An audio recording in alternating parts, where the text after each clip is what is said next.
नमस्कार सगळ्यांना, मी शिल्पा जाधव. माझ्या YouTube channel Shilpa Jadhav food recipes मध्ये आपलं स्वागत आहे.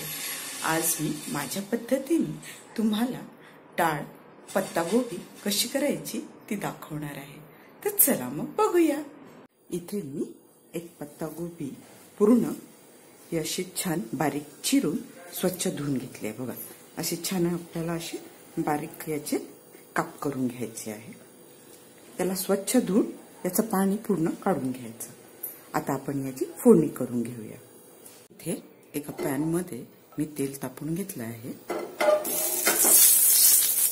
तेल व्यवस्थित झालं की याच्यामध्ये आपण मोहरी आणि जिरे चांगलं होऊ द्यायचं.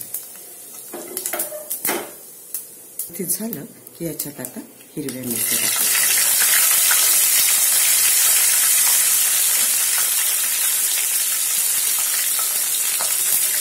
हिरव्या मिरच्या व्यवस्थित भाजल्या गेल्या पाहिजे आणि याचा रंग चेंज होईपर्यंत याला तळून घ्यायचं. त्याला छान परतून घ्यायचं. मिरच्या झाल्या की याच्यामध्ये 5-6 लसणाच्या पाकळ्या टाकायच्या आणि किसलेलं अद्रक.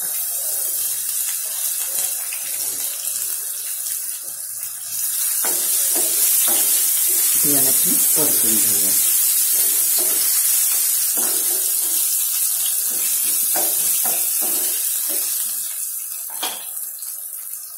यात कढीपत्ता टाकून घेऊया.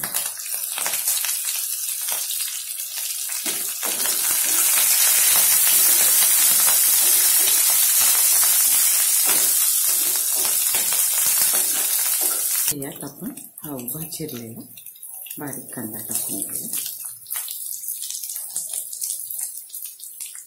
आता हे सगळे जिन्नस छान गोल्डन याच्यावरती होतपर्यंत आपण याला परतून घेऊ. म्हणजे हा मसाला व्यवस्थित शिजेल. एकदम खूप टेस्टी रेसिपी होते ही. आपण नेहमीच्या पद्धतीने थोडं वेगळ्या पद्धतीनेही आपण करणार आहे.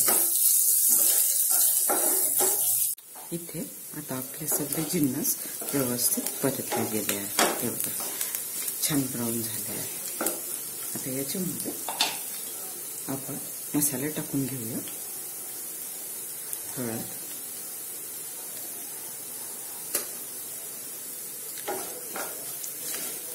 हळदला आपण छान परतून घेऊया. मी हिरव्या मिरची मध्ये करत आहे.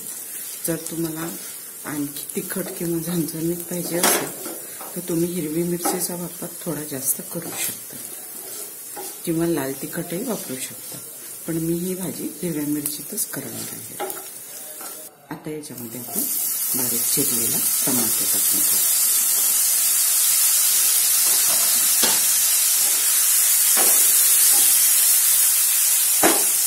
मीठ,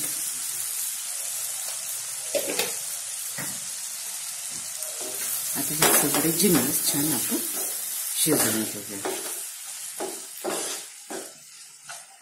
टमाटर व्यवस्थित एकजीव झाले असे पाहिजे हे असे आपल्याला शिजवून घ्यायचे. इथे आपण चेक करून घेऊया. आपले टमाटर आता व्यवस्थित छान एकजीव झाले आहे, छान शिजले आहे.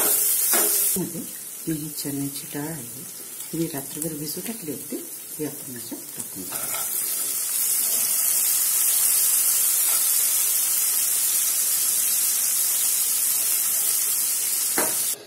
हे छान असं पूर्ण मसाल्यामध्ये चण्याची डाळ मिक्स झाली पाहिजे.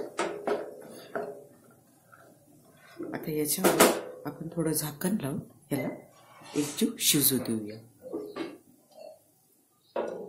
बारीक फ्लेमवरच याला छान डाळीला मसाल्यासोबत होऊ द्यायचं. इथे आपण चेक करून बघूया. आपली डाळ मसाल्यांमध्ये छान शिजली आहे. डाळ शिजायला थोडा वेळ लागते, म्हणून आधी डाळ शिजून घ्यायची. आपण चेक करू शकतो की डाळ शिजली की नाही. 50-60% थोडीशी डाळ आपली शिजली आहे. त्याच्यामध्ये थोडं किंचित पाणी टाकायचं, एकदम थोडं, म्हणजे डाळ व्यवस्थित शिजेल. आता याला आणखी एक आपण वाफ काढून घेऊ. ते आपण बघून घेऊ. डाळ व्यवस्थित मसाला झाली. आपल्याला याला पूर्णपणे नाही शिजवायचं, एक थोडं बघायचं शिजली की नाही व्यवस्थित, कारण की बाकी आपण पत्तागोबी सोबत याला शिजवून घेऊ. आता ही खूप व्यवस्थित झाली आहे, 80% पर्यंत झाली आहे. आपली ही बारीक चिरलेली पत्तागोबी टाकून घेऊया आपण. याला छान मिक्स करून घेऊया. खूप टेस्टी भाजी होते ही, तुम्ही ह्या पद्धतीने करून बघा. इथे आपली पत्तागोबी व्यवस्थित मिक्स झाली आहे, हे बघा.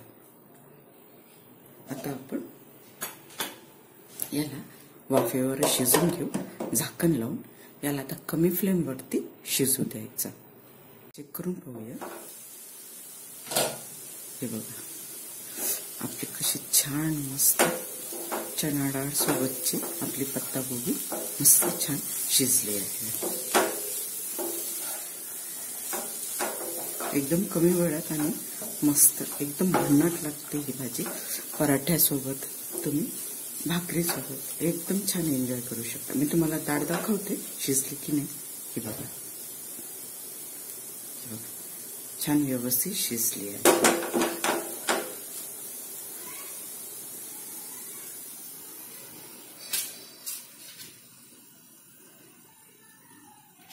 आपली पानकोबीची भाजी रेडी आहे.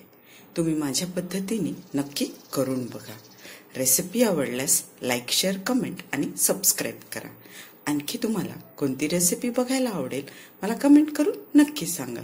स्वस्थ राहा आणि मस्त खा. थँक्यू.